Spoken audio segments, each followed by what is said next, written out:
Hey, welcome to another episode of Making Billions. I'm your host, Ryan Miller, and today I have one of my very dear friends, Vu Tran. Vu is a former Marine with logistics and intelligence background. He's also the founder of Full Circle Restaurant Group, and he's a fundraising and entrepreneurship beast. I cannot wait until he comes on and tells us exactly what he's done to be successful, but more importantly, one of the top things that he does to pitch and raise money. He's going to walk us through everything. So Vu Tran, welcome to the show, brother.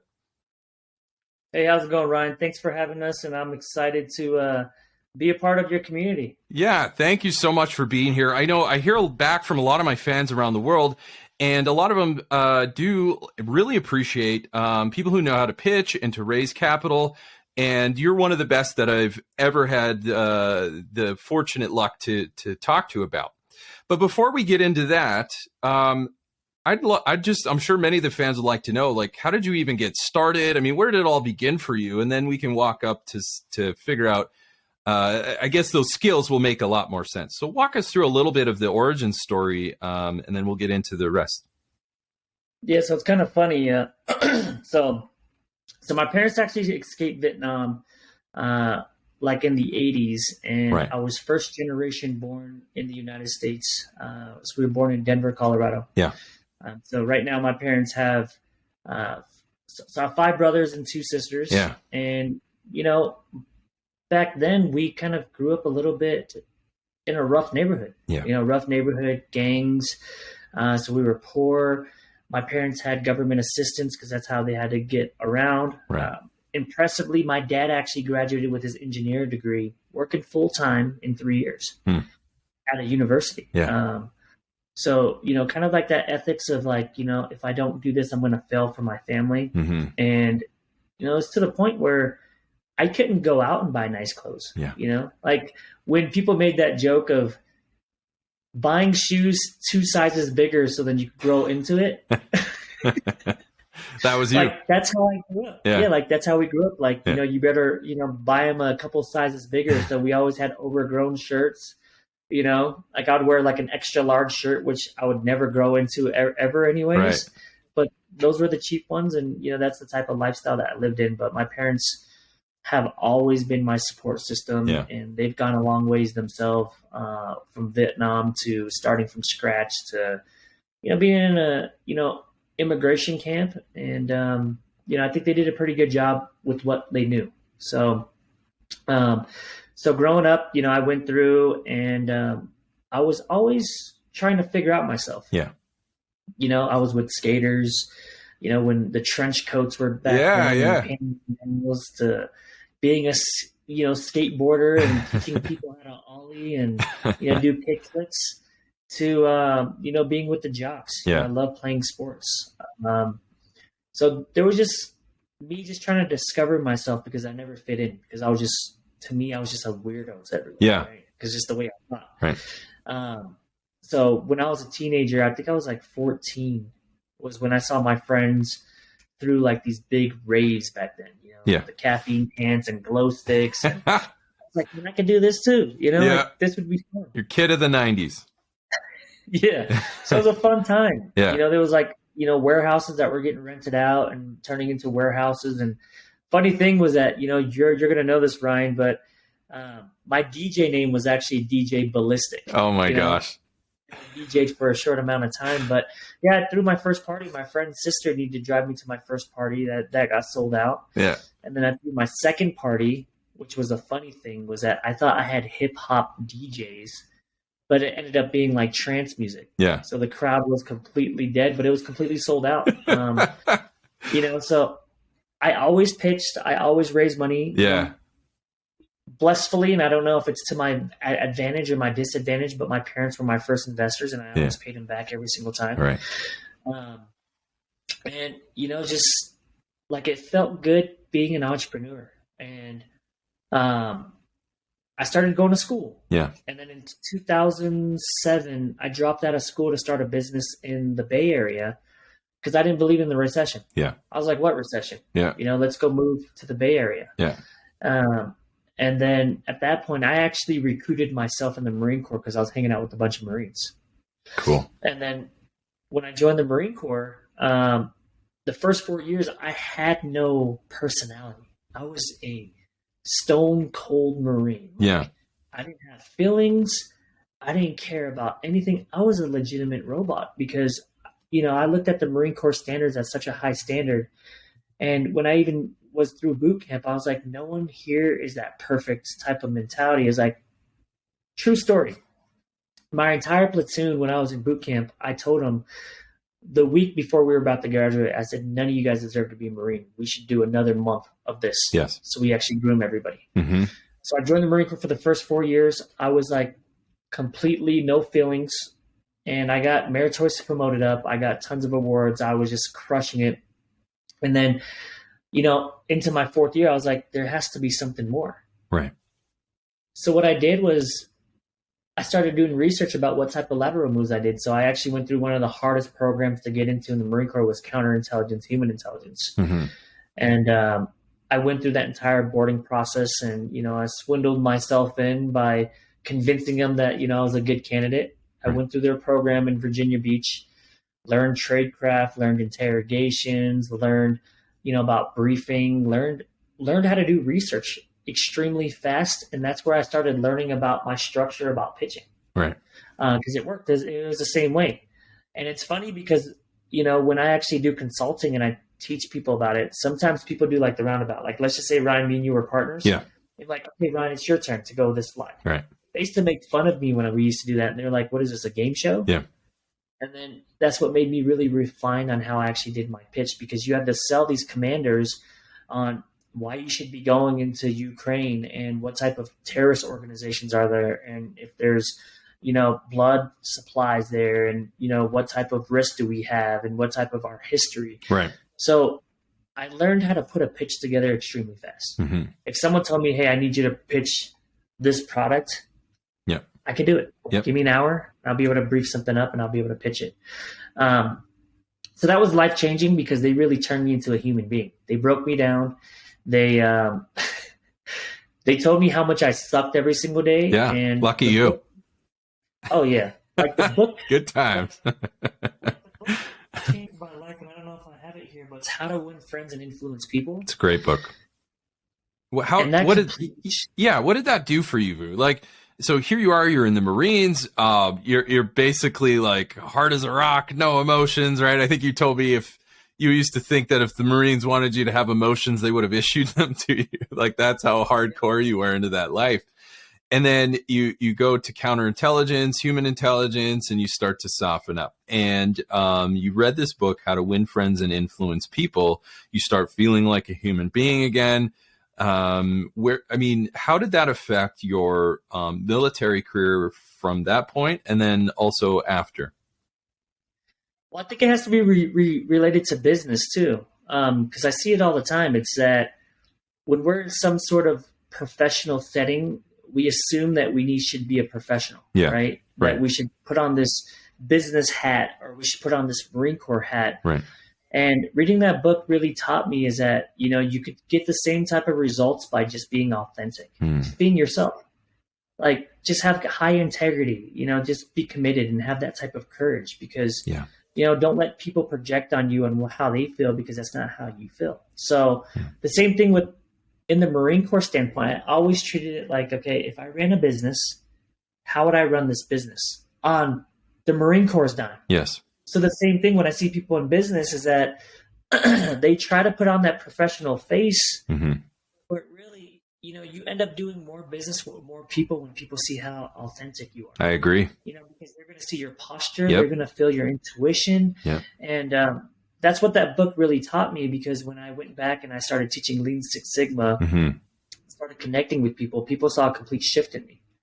They thought that this enlisted guy was an officer because I approached people differently. Right. I cared about people's feelings.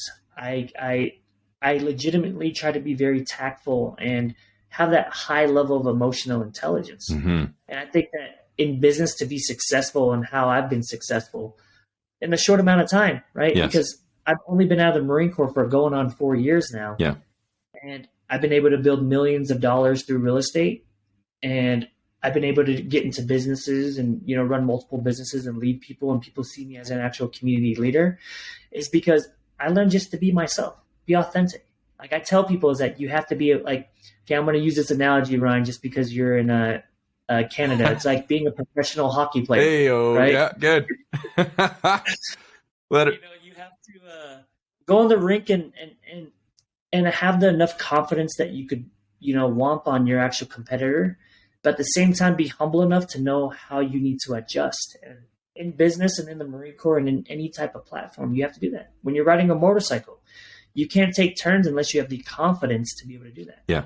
You can't, because if you have that negative mindset of failing already, you're going to end up failing. Right. But the other aspect to that is you have to be cognizant of people's emotions and feelings. And that's what made me stand apart as an actual leader, because I was able to move people in the most stressful situations in Afghanistan and, in all the deployments that I went into, because I was like, okay, what are these guys' motivations? Because at the end of the day, it's like, what's their motivation and what are their constraints, and how do you coddle their constraints to be able to motivate them to do things without you forcing them to do it? And that's the art of leadership, right? So that's how that book really taught me, was like, okay, how do I become a human being again? How do I connect? How is being defensive, disadvantage to you? Because when you're defensive, you're going to deflect and that person's going to deflect. Yeah.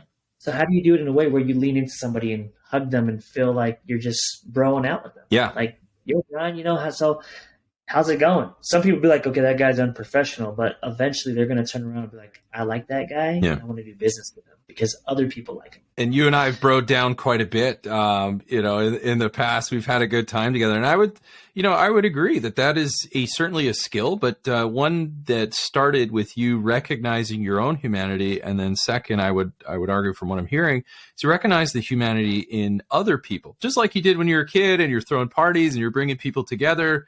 You took an off-road, you tried something different in the Marines, and then you came back to your humanity again and said, all right, now I have perspective. And how did, we call it broing down, but here you are, you're gaining feelings, you're also gaining skills, you're moving up and you're winning awards in the Marines. How did that help when you started to connect again? How did that help you in the Marines? In your leadership, being authentic and connecting with people? How did that help? Well, that helped me because, people put down their guards. And when you work towards a cause of people having a positive type of mindset, right?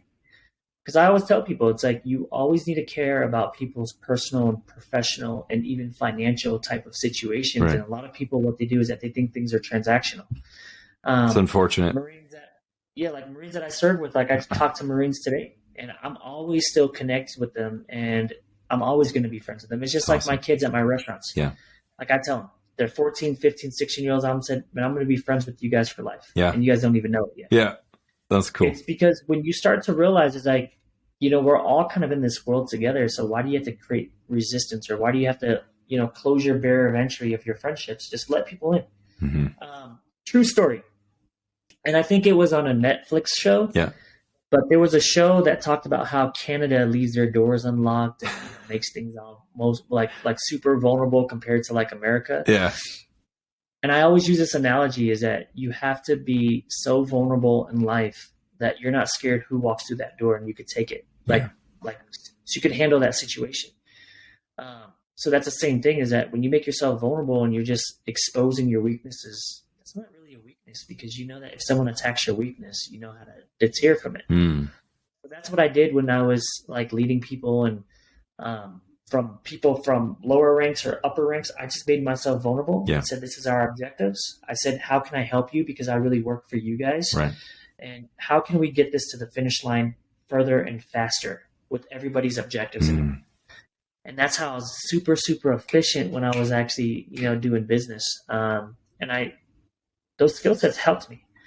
And then after the Marine Corps, I started investing in real estate in 2015, and then started speaking on stages and taught people how to like launch and grow their own businesses. Mm-hmm. Right. And then I started making millions of dollars through real estate, and I always encourage people. And something I'll teach your listeners, but it's always giving them the what's in it for them. Yeah. With them. Yeah. Let's hear it. Yes. Yeah. So what's the with them, right? So I tell them, I'm like, you should invest in real estate too. Yeah. Because it's the truth. If you're competing if you're being competitive or thinking that other people are competition by showing your secrets, you're not thinking big enough. Right. And that's the reason why I tell everybody my secrets. You want to know? You want to know what my profit margins are? You want to know how I actually recruit? I will tell you. Sure. Because the truth is that I have a completely different personality and a different characteristic on my business signature. Let's just call it a signature or character. Yeah. It's going to attract a different type of tribe and community than it would for, like a Ryan Miller brand. Right. And I would rather be a mentor in any industry that I join rather than being a competitor. So how do you just serve on what you're good at? Right.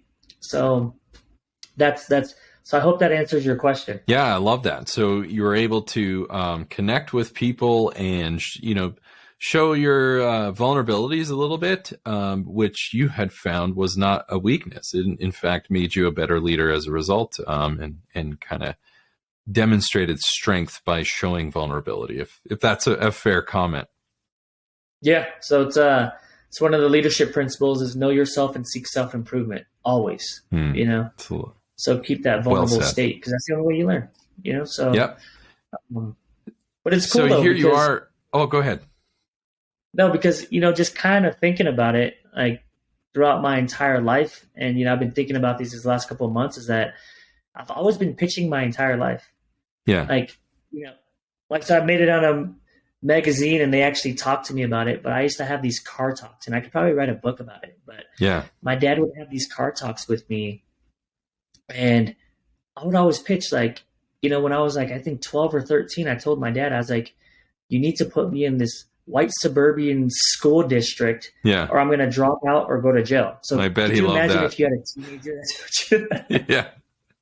I was like, hey, so you pick, are you going to, did I close you or not? So then they moved me into, different school district. Yeah. And, for me, raising money or convincing people to go certain schools or, convincing my friends to do certain things, the art of really pitching is something that I've been practicing ever since I was a kid, and I think it's a mixture of emotional intelligence and being able to know how to structure it. And, something that you kind of asked me to share with your listeners was, talk about your leadership, like the 8 leadership or the pitching principles.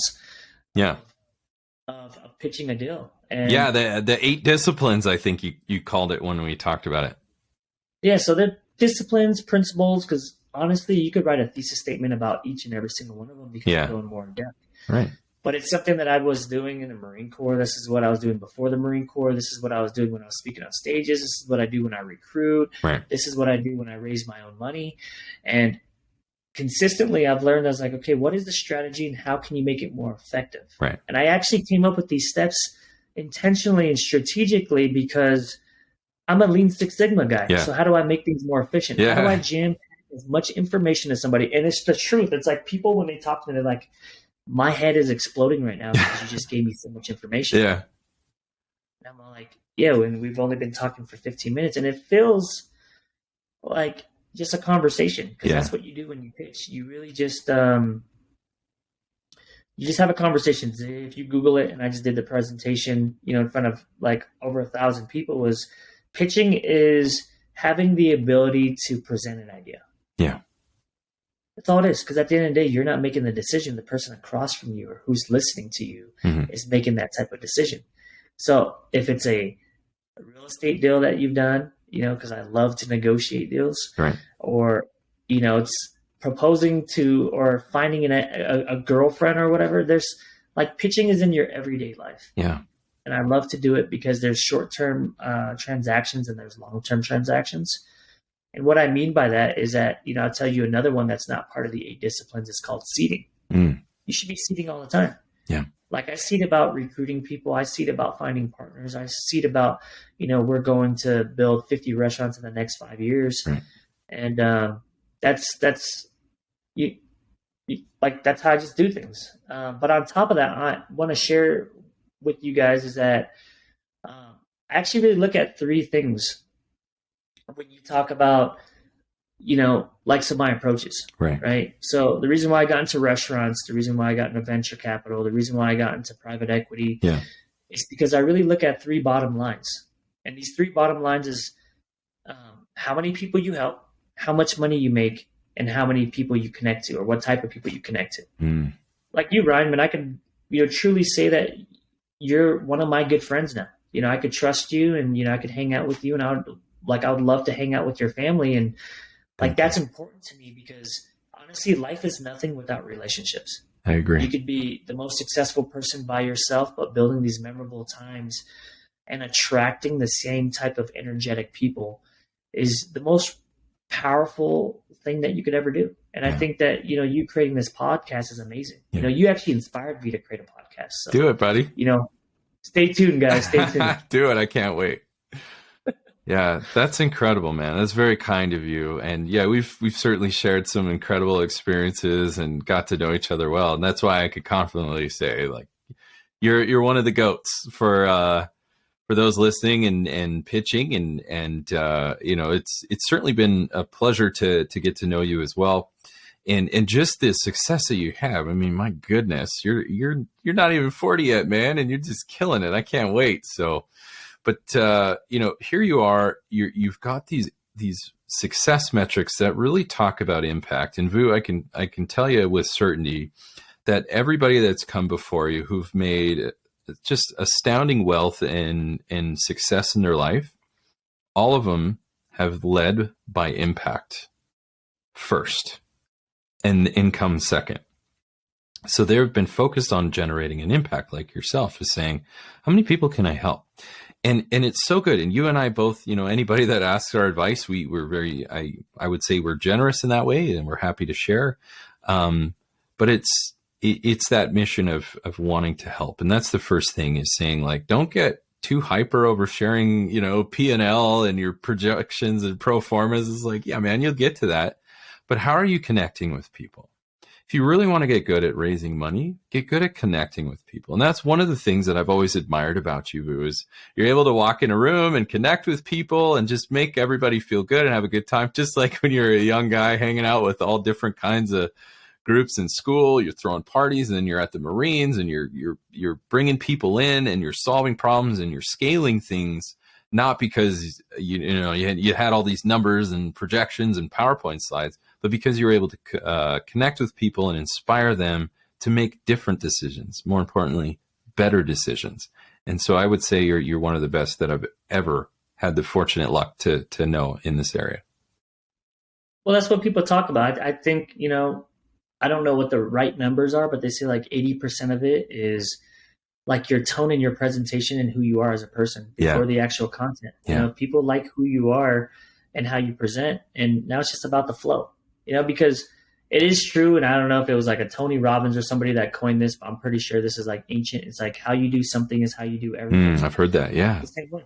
So the way that you carry yourself, or the way that you pitch, or the way that you communicate in a room, it's, like, those are the things. And you brought up a couple points that I always bring up. One is the way that you connect with people is really, people always think that their profession or what they're currently doing to make money, it defines who they are. Yeah, that's a big mistake. Yeah.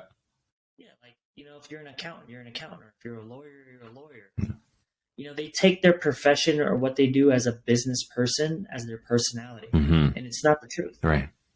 And I was stuck in that fog myself, but it was funny. I asked myself, I was like, what really drives me? Like, why was I so successful in the Marine Corps, and why am I getting bogged down after leaving? Yeah. Like, what made me super, super hyper focused and super successful, where I was extremely motivated? And I came up with it, and I was like, I get it.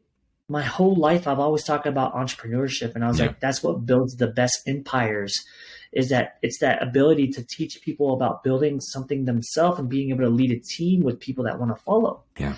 And the second thing is, leadership. Right. So entrepreneurship and leadership are the two things that really drive me. I love when kids start their own businesses. I support it. We're actually going to do something locally where I'm going to teach free classes on how to start and launch your own business. Cool. And I'm going to invest in it, kind of like a for-profit, nonprofit type of thing. And leadership. Because the most powerful thing, it's funny, I ask people this question all the time, is what is the definition of leadership? And most people can't answer it. They can only tell me like, oh, it's leading by example, or this is the type. No, leadership is how do you inspire people? Right. It could be the way that you dress. It could be the way that you talk. It's the way that you love your wife, or it's the way that you treat your kids, or it's the way that you talk to people. And if we taught kids about leadership, then there wouldn't be bullying, right? There wouldn't be mental health issues. Yeah. And then another part after you start mastering inspiration is how do you empower people to do the same thing? That's right.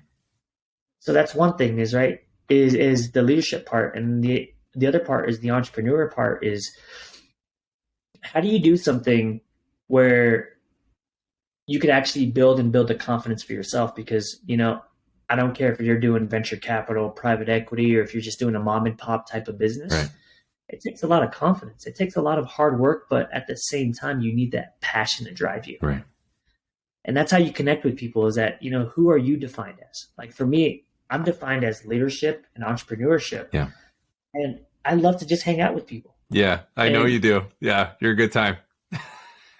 Yeah, so something with me and my director of business development went through, like we actually did our mission statement. So is it okay if I share my mission statement? Shoot, go for it. So our mission statement is building relationships is important to everyday life. We believe in the foundation of leadership, the spirit of entrepreneurship, and camaraderie. Yeah. Our mantra is be bold, live with integrity, and stay true to your intentions. And it's absolutely true. Beautiful. Like, I legitimately tell all my employees like they need to start a side hustle. Yeah. Right. They need to start investing. I encourage their parents like you need to start investing in real estate. Yep. Because that's how you build a name for yourself, and that's how the more people you help succeed, the more connections you make and the better you make things are. Yeah. When you try to hide your secrets, it's like why? Like why are you hiding your secrets? Yeah. It's not a secret anyways. Just help people. But that's how I learned to connect with people is those three bottom lines, some of these principles and kind of these mantras that I have throughout my entire life that has really helped me get to where I am.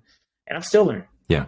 Like I say, there's like act like a professional athlete. Be confident enough to know that you can get it done, but be humble enough to learn. Yeah. I love that. So now being a connector and you're building a business, you're sharing your mission, you're encouraging others to also explore entrepreneurship. And, we kind of teased on these 8 principles or disciplines on pitching that you have come up with. This is your methodology. Could you maybe walk us through and just kind of give us some insights on the steps that you go through to prepare a pitch and to both connect with people, but also persuade them with that connection to make a decision or a recommendation? How do you go about doing that? Well, I hope your listeners are pulling over to the side of the road because I'm telling you this. Yeah. We're going deep, so it's time to grab the pen and start taking notes. Yeah. I look at things from a very psychology type of standpoint, right? Yeah. Is people don't consider the psychology of it. And I think the psychology is a big part of actually pitching. Yeah. And the first 5 steps that I actually implemented, I said, okay, how can I break down this psychological standpoint? So then you build faster trust where people feel like, man, it seems like I've known you forever. Yeah. And I get that all the time now. It's because I practice it every single day. Like, man, like I feel so comfortable. I was like, yeah, because I don't have any type of resistance. Yeah. People are like, yeah, well, just come over to my house. I'm having a barbecue today. Like, really? I just barely met you. Yeah. Like, I try to get as comfortable as possible where it is not like awkward. Yeah. Right. Because that's just weird, but being authentic and, genuine in yourself, you're going to be able to connect. So the first thing is that, I kind of do a rapport building, or some people in the speaker world, they call it an icebreaker. Right. Because no matter how long that I've known somebody, it doesn't matter if you've known somebody for years, but even with your parents or even with anybody, you want to be able to build that connection. So how do you warm up the room? How do you make people feel comfortable? How do you come home and say, honey, I'm home? That's an icebreaker. Yeah. Because you've got to have some sort of connection. It could be verbal. It could be physical. And, reading books like 5 Love Languages, it doesn't have to mean like your significant other, but 5 love languages could be for your employees or even with people that you're pitching. Yeah. Like I talked to this guy yesterday and I tried to give him a handshake. He's like, oh, I don't do handshakes. I'm like, okay, great. Yeah. But I didn't make it awkward. Like, okay, what? Like, okay. So you find that out. So you find if it's verbal cues and, and so we had a good conversation yesterday, but the first step that you should really do is, how do you rapport build, break the ice? It could be something fun. I could talk about your painting in the back where, you have this space guy that's out with champagne bottles and just living the life and just, caring about the present moment and not thinking about anything else. Like that thing motivates me. Like I should go out and like go for a run and just, party time. But that's the first thing, is that you're breaking that energy in the room. Yeah. Because we've all experienced it where that one dark person just walks in a room and it silences the room and you're like, what the hell just happened? Yeah, the energy just goes out. So add to the energy, build rapport. That's what you're talking about, is connecting with people, is just like find your way to, that common ground. I mean, you didn't say that. I certainly did. Find that way, that medium that you can connect with the person, whoever it is you're talking to. Is that what we're saying? Absolutely. Yeah. Love it. Yes. You go out and you kind of build that rapport, and you just, like Jeff Finster says with the Everbowl brand that we invested in, we own the entire state of Colorado. Jeff Finster, man, he's built an incredible brand. They built like one store every 6 days or something, and we have the blessing to be able to have the ownership of Colorado. Drew Brees actually just joined the team with 85 stores in the East Coast. Nice.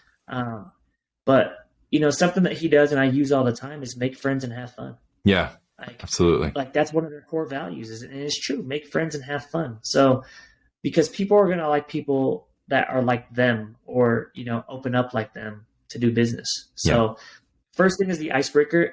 And again, I'm only going to go through the quick highlights because these can be written down into like 1,000-page dissertations.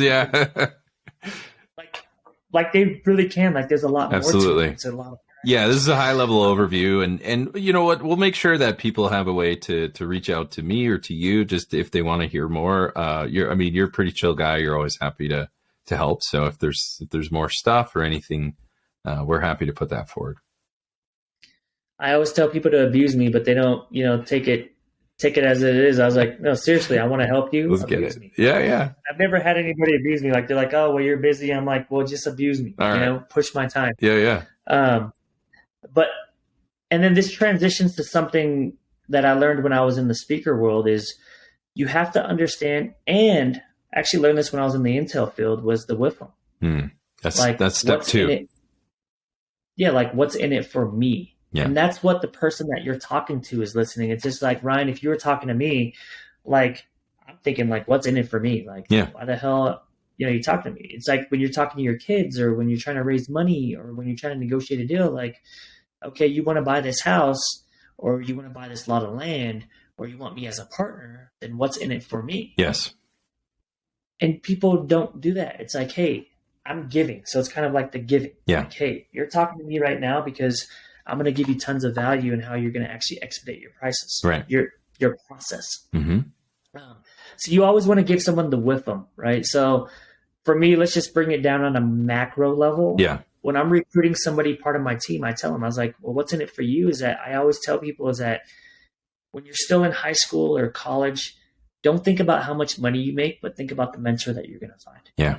And when you work with our team, you're going to learn more about business. You're going to learn more about leadership, and you're going to learn more than you would at any other job. That's right. I don't care if it's at the restaurant. I don't care if it's at the mortgage office. I don't care if it's with the construction company. You're going to be a more well-rounded person. And if you don't like it, then walk away the first day. You're like, you know what? It's all good. Guy is just full of it. And I'm like, it's fine. Yeah. The team members that we have right now is like they're awesome. Like they get it, right? Mm-hmm. So I tell them, like, that's what's in it for you. You're going to learn about real estate investing. You're going to learn about leading. I want to teach you about pro formas and different types of financial strategies and models, so then you can actually build a company. Mm-hmm. How do you actually lead a team and build a culture? Because I want you to build your own business. And, if you want to be part of the team, then that's fine too.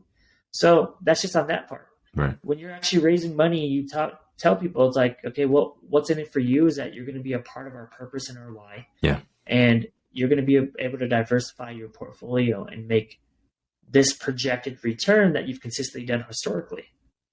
Wow. So that's what you tell them, is like, hey, you tell them like what's in it for them. Most people, what they do is that they talk to somebody and they start talking about themselves. Right.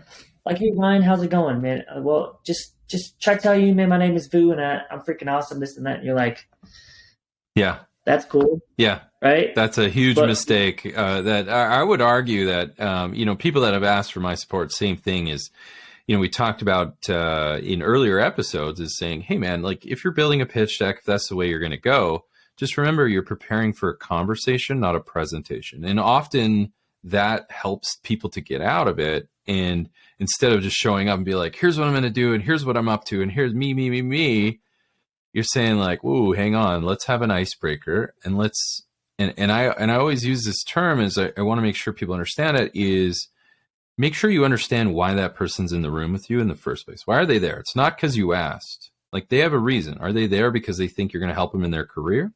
Are they there because you're going to help them retire early and they get to spend time with their kids before they go to college? Why are they in the room? And so when you put that what's in it for me, you instantly turn this conversation to say, I'm here to serve you, much like you did in the Marines, as much like you do in your restaurant world as well. yeah, like I say, so it's part of our mantra, right? Stay true to your intentions. Like, what is your intention in being in that meeting or conducting a meeting or going on that date or talking to that person or building that connection? You just got to be intentional, right? And you got to just don't try to do things covertly. Just tell them exactly what your intentions are. Yeah. Like, bro, man, my intention is to, get a reservation at your table next week that's completely sold out. And that's the reason why I'm here. Like, what do I need to do for you? Right. Yeah. So that's what you really need to do. And then the third thing that you do so I call it a bluff. Yeah. Right. And it's a military term. So it's called the bottom line up front. Awesome. What's the bluff, man? Tell me, I can't wait. What is that? So the bluff is where you tell the person that you're talking to, like, what's the bottom line up front? Like, what am I asking for? Yeah. Right. So Ryan, I'm asking for $100 million from your family office or from your fund or from your venture fund or for whatever for our project, because we're looking to raise, $1 billion. So you tell them, like, what are you looking from that person? Yeah. Right. Or it could be if you're conducting a meeting, because I'm telling you, I use these 8 steps and it's kind of funny because I live off of PowerPoint. Like, if I'm thinking about a business idea or some sort of formula or some sort of business plan, I will legitimately go through these entire 8 steps to build an entire business plan. Like, what's our purpose? Okay, for our meetings, like, so what are we going to do? For our leadership trainings, like, what are we going to do? Because you have to give them the whiffum, you have to give them the bluff. So you could use this type of system for your everyday life. Yeah. When you're talking to your kids, when you're conducting meetings, when you're trying to negotiate a deal, when you're trying to raise money, like, there's so many different ways. Like, that's what a pitch is. Yeah. So the bottom line up front is, like, what I want to get from you listeners, or what I'm going to give you guys from these listeners, is to tell you guys that I'm qualified to be able to teach you guys about these 8 steps that have helped people raise hundreds of millions of dollars. Yes. Right. Period. Yep.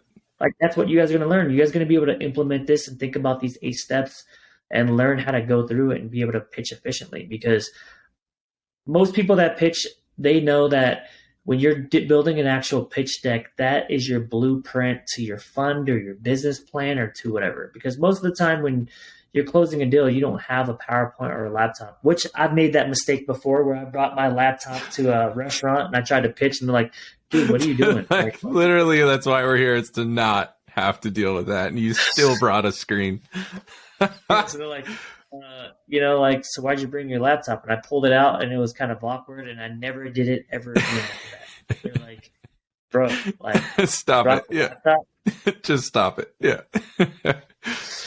That's awesome. So we got step 1, icebreaker, step 2, whiff 'em, step 3, bluff. Where do you go from there? Yep.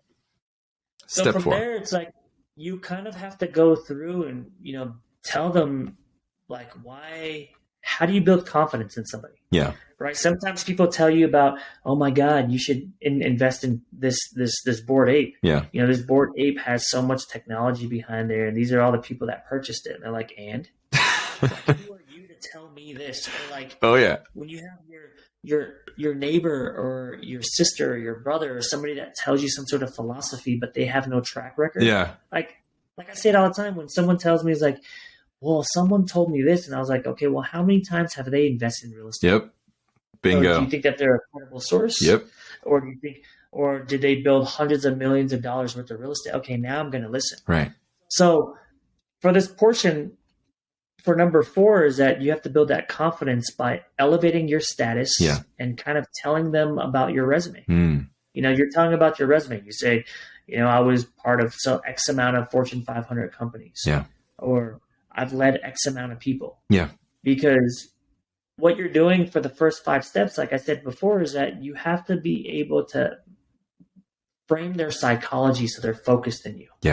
Or else what they're going to do is that they're going to go through your entire pitch, or when you're negotiating a deal, and they're going to listen in there and they're going to say, okay, is this person just full of it? Everybody asks that. This is a side, Vu, if I can chime in, because you're getting me all excited. I love to pitch as well. And you and I have compared notes, and we're more similar than we are different. This is a section where we call the hero's journey. And from what I've found, just looking back on my own like crash and burn in the early days of when I was just self-taught, and till now, and I notice when it comes time to try to elevate your status, what a lot of people do, which is wrong, would be they go, I call it, they slip into job interview mode, and they start literally just spewing out bullet points that are literally from their resume. Don't do that. So you're like, when I was here, I generated revenue by 13% and and then I was here and I did that. Don't do that. That doesn't elevate your status. That just puts your potential investors or people you're talking to sleep. So what we convert to say is learn to tell a story.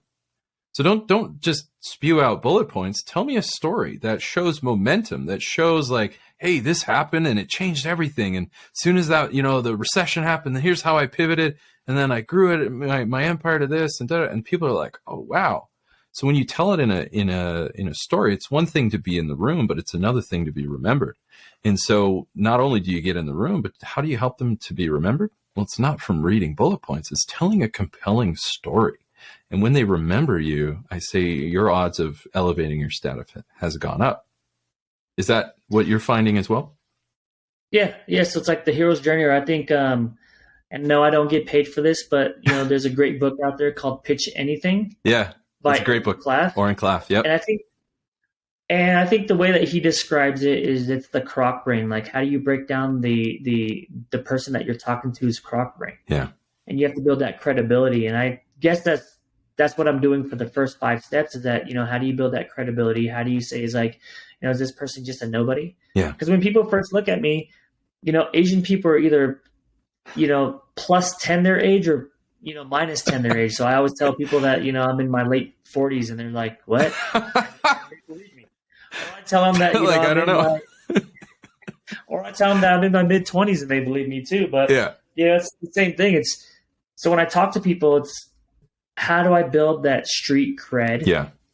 How do I build that resume? It's just like when you go get financing from a bank, they want to know what your background is, what your track record is, for them to feel comfortable. Yeah. So you build that track record. You say, hey, you know what? Like, and building your track record doesn't have to be on what people think too, because it could be your team. Yeah. Right. You could be part of an awesome team. Yeah. If I said that, Oprah and all these other big high caliber people were part of my team, it's going to build a little bit more trust. Yeah. And that's what you're really doing. You're building the trust, so then they actually listen to you when you go into the pitch. It's awesome. Which transitions to it, because now the number 5 is you kind of go through and you have to transition, because you just spent a lot of time breaking down their walls. You say, hey, this is what I'm going to give you. Right. And this is what I'm asking from you. And this is who I am. And that's the reason why I'm going to give you what you're asking for, which is the bluff, the whiffum. And the bluff is, this is what I want from you in exchange. Yeah. So this is the exchange, right? I'm going to make you money if you give me money. And the reason why it's because I have this track record and my team has this track record to be super awesome, to be able to give you the confidence that we're going to make the money. Dude, smooth as silk. Yeah. So that's what you do. But now you got to give people the highlight of what the hell you're pitching about, or what you're talking about, or what you're actually considering, right? Yeah. So you could transition it. I call it the learning objective, or some people call it the enrollment question, where you ask like a rhetorical yes, or some people call it, a smooth transition. Yeah. So you can do it. You say, hey, you know what? Like, Ryan, how would you like to learn how to do the 8 steps of pitching? Yeah. Right. Or, hey, Ryan, how would you like to invest in this, multifamily development deal? Mm-hmm. Or you could say, hey, well, let me show you how awesome we are and why we consistently do these types of deals of investing through real estate and make a consistent return of 120% internal rate of return. Yeah. Again, I have to tell your listeners, this is not financial or legal advice at all. Disclaimer, we don't know what we're doing. Yeah. But it's the truth. It's you have to give them the frame of what you're talking about, because you just spent so much time, and we've all experienced this, people that do any type of business. Yeah. Is that you spend a lot of time just building all this rapport, Right. and now it completely gets lost. Right. Now you don't know like where to go from there. You're like, oh, well, should we get in this awkward situation and ask you if we should get into this pitch? Yeah. But you're the one that's you're the driver's seat. So you need to just got to do it. Transition to it and say, hey, you know what, Ryan? How would you like to learn about hydroconvergence of a company that we're actually investing in San Diego that's doing some incredible work, right? With a bunch of engineers, right? And that's a true company that I'm actually investing in. I'm going to check them out next week. Yeah. But and I'm going to tell you why I said not that. A solicitation for investment or anything. It's just something you're up to, but yeah, not recommending it, but yeah, this is something you're up to. Well, that's part of the 8 steps. Yeah. Right. And so what I've actually did, but you want to tell them exactly what you're going into and what you're going to talk about. Right. And then from there, you go into the body or the actual physical pitch. So that's step 6, the body. Get into the meat. The meat and potatoes. Yeah. You know? So tell us about the body. So you go from enrollment, where you kind of set it up and you just kind of summarize, here's why I'm here. Then you start talking about, you get into the meat and potatoes and the body. So the how body do you do that? Yeah. You know, the body is that you're kind of doing the same thing of what you did in the beginning, but you're doing it more formal. And you don't ever want to go up there and just give them data points. No. People don't care about data points. Nope. This industry is a $46 billion industry, and there's so much more room for growth. Yeah. That does not work, and that does not get people to the close and to be able to get people to the close. It gets them to bed. Puts them to sleep. Yeah, tell them about past events. Tell them about things that you've done, property that I invested in. My first property that I invested was one of them was built in the 1800s. It was 1885. There was more presidents that actually died, from the time that place was done. And we bought it for $850,000. We put about $400,000 into it, and now it's worth $2.25 million. And I'm making about $5,000 of cash flow every single month now. Nice. Right? And what I tell people is that's how I make my investors tons of money. Yeah. I give them some historical facts. Yeah. And then I pivoted it into the short-term rental or long-term rental type of game, where I'm specifically dealing with fully furnished properties, where I was able to make anywhere between $25,000 to $45,000 of cash flow every single month. Nice. Which almost gave me a pivotal point in my life of retiring. Yeah. That's building that credibility. But I just told you, that's the reason why you should be investing in us, Ryan, because we select very creative deals. Yeah. We know how to negotiate. We have our own construction team. So we would love for you to even be one of our investors so we could grow even faster. Right. But the good news is that we educate you about it, because we want you to go off and do it on your own too. Yeah. Right. Compelling. We talk about current deals. Yeah. Right. So we have this current deal. We have 64 units that we're going to develop with 5,000 square feet of retail. Right. So this one, we're looking for a minimum investment of $250,000. And, we're looking at the same projected returns, because we're looking at taking about 25% to test it to see about how the short-term rental market's going to be. We got approval through the city already. There's a 1% cap growth. So that's a big deal, because now we got this development approved. And that's how we are able to make our investors money. See, so I'm telling you a past, a present, and what we're planning on doing in the future is, we like this space, and I think that there's a big space for that. When you talk about, raising money, and we're thinking about doing more of a resort feel in certain type of particular areas, and or developing homes like single family residences, because Blackstone and all these other big private equity funds are investing in the single family space. Right. So instead of buying to sell, they're buying to rent. So when you tell your investors that stuff, now they have a little bit more confidence, right? It's more organized. And you give them stories about other investors that have worked with you or other partners that have worked with you, because that builds them even more confidence. Right. And that's the body. That's really it. You don't need to, your job is not to educate them about the restaurant industry. No. You're not to be, a financial guru and tell them about, different types of licenses you got and why that's important. Like, I got a Series 65 and this is what it means. It's not why they're in the room. They're not in the room to hear you talk about all your licenses and how cool you think you are. Yeah, but I made that mistake too. When I go out and I teach people about real estate deals, I'm like, okay, well, this is what a cap rate is, right? This is what an NOI is. So this is what the multiplier is. Like, people don't care about that stuff. No.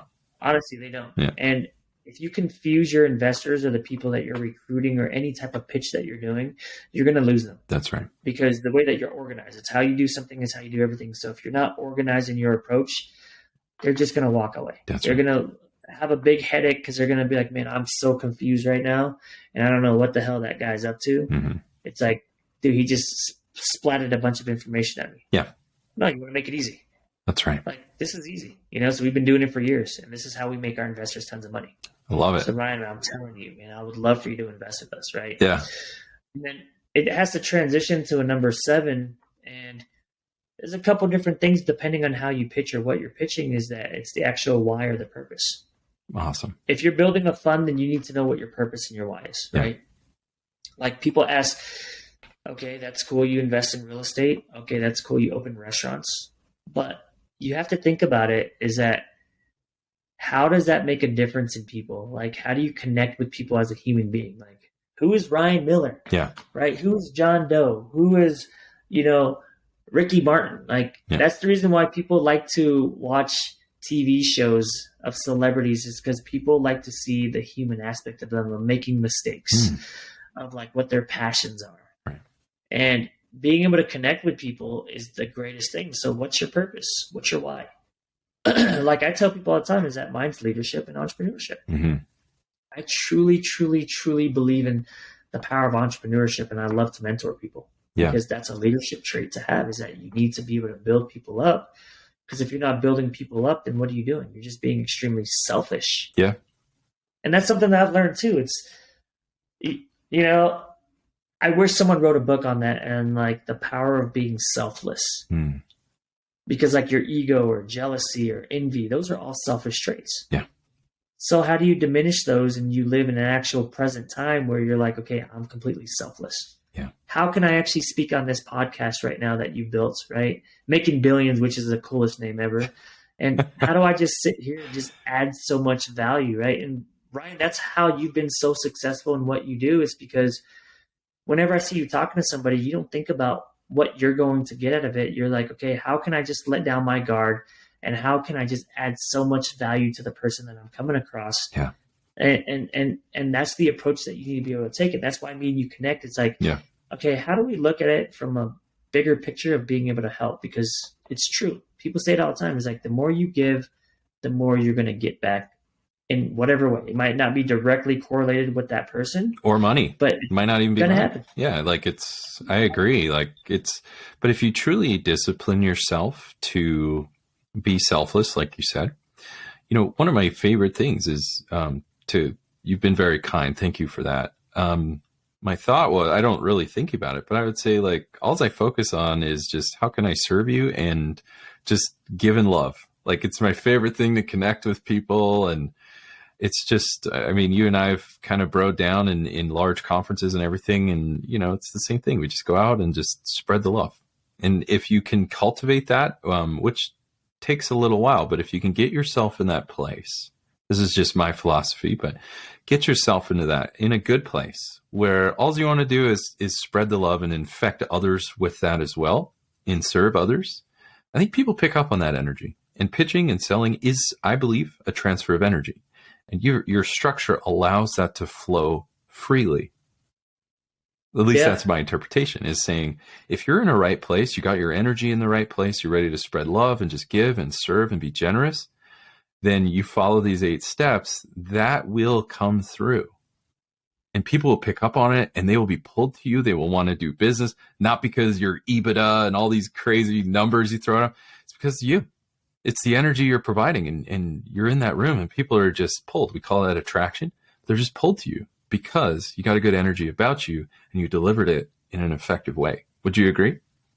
Yeah. Well, Ryan, that's the reason why you have strong relationships even in the businesses that you've been a part of and Yeah. taking companies to billions and, you know, like that's how you have all these people that you could pick up the phone and connect with. It's because you've done the same thing, right? And people could sense either a bunch of bullshit or they could sense that, hey, you know what, this person's the real deal. And you could immediately do it. And people that kind of put up their guard more because they're trying to be professional or they're trying to just be professional. Yeah.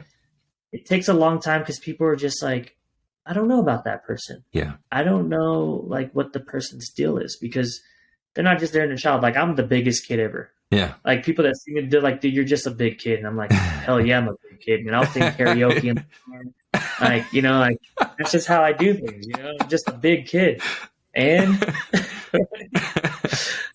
that's what people enjoy. Like that's why people like watching TikTok videos or Instagram videos. Like when people are just genuine and authentic and you know, not caring like the goofiest thing ever. Like how do you act when you're around your husband or your wife or your kids? Yeah. That's how you should be.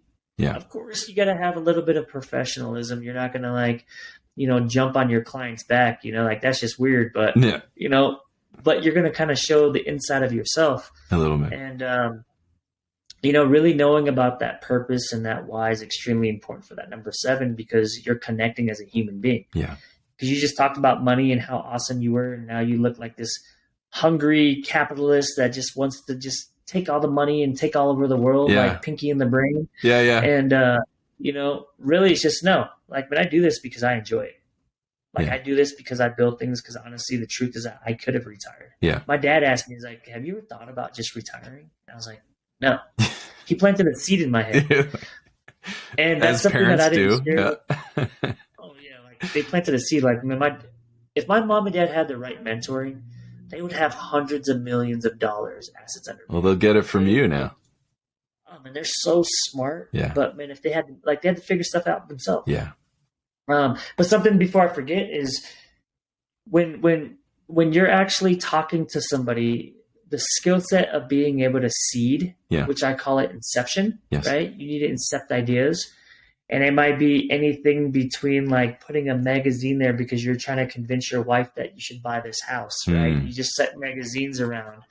Or when you're watching certain types of TV shows or when you're listening to certain types of radios or podcasts, you're planting the seed and those seeds end up growing. Yeah. So I always say that if you're like, we're all farmers. Yeah. And what we're doing is that we're just aggregating as much people as we can because you don't know who that person knows or who they work for or who their uncle or aunt are, who their neighbors are. Right. But if people start talking about you and what you do, you know, you've done your efficient job being able to do it on a macro scale instead of a micro scale.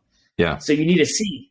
And you want to seed throughout your entire presentation too. Like I seeded about deals about, you know, like stuff that I did. And I did that for an example, not for any type of solicitation, but you know, you want people to know what you do. You want to know people that success record and being able to see throughout your entire presentation. Or I always give people the example at Home Depot, you go to an actual supply store and someone's like, man, this wood is expensive. Like, I know. That's why it's made me so much money and you should invest in real estate too. Look at that. You're a pitch master. Yeah. Yeah. So I make my investors tons of money. Yeah. And you know what? Like, the prices of going up with material is good because we select the good properties. That's right. Look, I'm buying this stuff too. Yeah. Everything's appreciating. So you should invest in real estate too. Yeah. Right. If you can't beat them, then join them. Right. And then most of the time people are like, wait, so where do you think the market's going to go? Boom. I got you. Yeah. Right? That inception and that seeding is basically like a piece of bait where they're gravitated into you and they're going to start asking you questions. And now you start to get to build rapport. I love that. Now you build their contact information and you close them on a deal or you have them invest. Like, yeah. I find any chance I can, I pitch all the time. And my core team sees it as like, dude, this Vu guy, he's a beast and he never stops. Yeah. And I don't. I would agree. You are a beast. I used to pitch like hairdressers and everything when I started just because I had to get in the reps and we would do seating. And I was like, oh, yeah. Like, and I would always challenge myself to be like, take it from small talk to business talk. And I was like, where are you from? You know, this place. And, oh, cool. Yeah. You know, oh, yeah, I just got back from Toronto or New York City. Oh, what were you doing in New York? Oh, well, I was looking at some investments. Oh, cool. Right. And so I would always challenge to take from small talk to big talk, from just whatever. I would go to flea markets and try to negotiate on stuff just to practice, and I put in the reps, man. So I'm with you, Matt. You're a crazy man like me. That's one of the many ways that we've connected on. So here you are. You've got 7 of the 8. You come into the why and the purpose, and finally, what would you say the final step is? How do you take them home when you're pitching? Well, the final one is really, people actually really fail on this part, and this part is the most important part. They never ask for the sell. They never ask for the close. It's like, okay, I just ask what's from you and, like what we're looking for and, what's beneficial for you and what we currently do. And they're like, so Ryan, what do you think? They're like, I think it's cool, but you have to go with the direct sell, right? Like one of my coaches, when I was actually speaking on stages, is like, dude, just ask them for the credit card. Yep. Like, what credit card would you like to use? Sure. That's it. It's simple. And from there, you put the pressure on them to see is like where they're at. Because if you don't go for the sell, if you don't ask for the sell, then how do you know? Just ask for the sell. That's right. Right? Like, so ask them, how much money would you like to invest? Mm-hmm. And just see what their responses are. And now you go into the objections and, it's a lot more techniques to be able to deal with that stuff. But that's the best close, is that you got to put the pressure on them. I love it. So the close could be like an interview, like, for a date. It's like, well, what does your schedule look like next week? Let's go out to dinner next week. Boom. Like, a date is an interview. I think Ryan Reynolds said that. First dates are interviews, from one of his classic movies. Yeah. I always use the analogy of either parenting or dating, because it's the truth. It's when you're getting an investor or you're dealing with a partner, you're dating. Yeah. I don't care about how long I've known Ryan Miller. I have to do a transaction with him through business, because it's a different type of, like, you're really amplifying it, right? Your business partners are like your marriages, right? You know everything about them. You know what, like, gets them emotionally distressed, and it's just the truth. Like, you know more about them than sometimes you know your family members, even sometimes your kids, and you're like, shoot, I need to spend more time with my family. Yeah, so absolutely. But you need to go for the close, right? Yeah. So my favorite term is, how much would you like to invest, or what credit card would you like to use, or who do you bank with? And, it's like, well, what, like, what's the best way for us to get this money transferred over? Like, people think that that's very aggressive, but it's not, because they already gave you the time to either pitch them. So you close with a question. Sorry to interrupt. So you close with kind of a question to get, almost like getting them to enroll in the actual next step, right? Is that common for you? Yeah, but there's a proper interrogative with that too. Okay. Right. Yeah. And if you listen, an interrogative is just a question. Right. So there's leading questions and there's open-ended questions. Sure. So a leading question leads to either a yes or a no. Like, Ryan, like, you enjoy doing this podcast, right? Well, I very much do. Yeah. No. Right? So an open-ended question is who, what, when, where, why, what else, what other. Yeah. So it's like, how much would you like to invest to our fund today? Right. So that's an open-ended question. It's a little bit softer than being able to put pressure on somebody, but you're still asking them, like, here's your blank check. How much do you want to write? Right. I love it. That's what you tell them. You just, because you're able to gauge them. But, if you're able to have that frame control, which Oren Klaff actually talks about, because if you have somebody that's screwing around with you or isn't educated, you have to learn these other fundamentals of being able to have frame control. Yeah. Because people could ask you questions and derail your entire pitch. So how do you actually relate that back? Right. I enjoy that stuff, because it's like, people are like, well, what about this? Right. I'll answer the question and I'll stay back focused into the 8 steps. Right. And that's the most important thing, is that you have to stick to the 8 steps, because with all the experience that I had, it's very intentional. Right. And honestly, people would probably pay $30,000, $40,000, $50,000 for this type of course. Yep. Right. It's because I use it for everything. I'm telling you guys and all your listeners, is that if you guys really master this and really are very thoughtful of what these things are, you're going to be able to live your day-to-day life and be able to grow your business more, be able to raise more money, or be able to make more money, or convince your wife and your kids to do more things, because it's the truth. It'll change your life. Yep. Knowing how to pitch and persuade ideas and get people to make, to elevate their own decision-making process and try something new.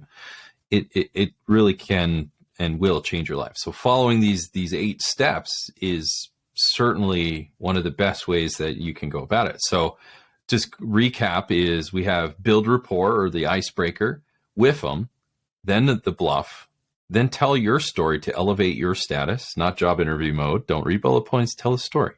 Then get the enrollment, which is through a question you mentioned, just set the overall subject.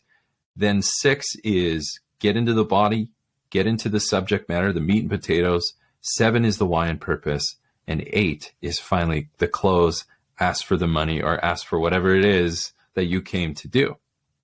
So, as we wrap things up, Vu, I'm just curious, like, is there, outside of that, is there anything else that you would like to add or any other comments that you think our listeners would like to know? Well, so I think that, with pitching or anything with business is that just make yourself vulnerable and try to connect with people. Yeah. Right. You have to make yourself some sort of authority, is that you're smarter about some sort of subject more than somebody else. And if you just go out and just be an educator and teach people, you're going to connect, right? You're going to get tons of things in business. I still consider myself as a little guppy and I'm still learning how to be a fish. Yeah. It's just like, that's just the truth. So I think that, the power of vulnerability and, testing things out. It's just like in business, test it out and see if it works. And then if it doesn't work, adjust. There's no harm in that. So let your ego go. Yeah. Who cares about, falling down and just doing it? Because like these 8 steps, the reason why I created it too is that it's my Lean Six Sigma type of background. Is if you can't define it, you're not going to be able to measure it. So if you talk to somebody and you're like, you know what, I never gave my story, or I never gave them the WIFM, or I never enrolled them, or I never told them the body and what it is, or I never told them my why or purpose. And you can really examine yourself and say, hey, you know what, did I get the key points, or did it just kind of feel a little bit awkward during that actual conversation? Yeah. And you're going to make things a lot more efficient, because I could pitch a deal in 5 to 10 minutes. And after that, I could just brawl out with that person. Yeah. And then from there, follow up and then close. Right. Yeah. And that's what you want to be able to do. And it's being authentic. It's not going there and just, bait and switching them. Right. Right. Like, you're trying to build financial freedom. Well, for this price, today's price is going to be this. No, just tell them exactly what it is. Just be a professional. Yeah. But yeah, Ryan, man, like you've done a great job. And, I'm always so surprised about all the new discoveries that you tell me when you tell about your story and you elevate your status unintentionally. I'm like, wow, like Ryan's really done that with the company. Yeah. He's really made these types of connections. He knows how to build financial models and strategies. And, something that I would say, Ryan, that really impresses me about you is that you're very methodical when it comes to certain types of things. Like you have some sort of like template or structure, like this is the strategy on how to build a business. These are the 4 assets that we should be looking for. Or when we build a team, this is what we should do. Or when you have some sort of strategy for something and it's with your past experience that just clicks with you. So I'm highly impressed with that. And I always learn something from you when I'm talking to you, because you always have some sort of model to build off of. So that's super cool, man. You're always teaching me stuff too. I appreciate that. Well, the trick is low latency inhibition. You can look it up later on. You could see exactly how I tick. So that's a little access into my mind.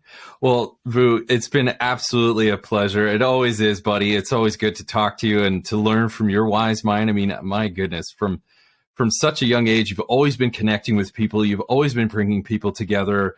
And you're doing it through pitching, you're doing it through leadership, and you've done it and you continue to do it. But the thing, not aside of all of that, which I could stop there, but aside of all of that, your ability to bring people together and to make people feel comfortable, I think is one of the true hallmarks of the Vu Tran brand. If that's such a thing, I would say so. So, well, just as we sign off, just remember the importance of connecting with people. Remember, as we said, bro down, you don't have to be a guy, but just learning to connect with people and celebrate, create exceptional experiences, connect with them, and you too will be well on your way in your pursuit of making billions.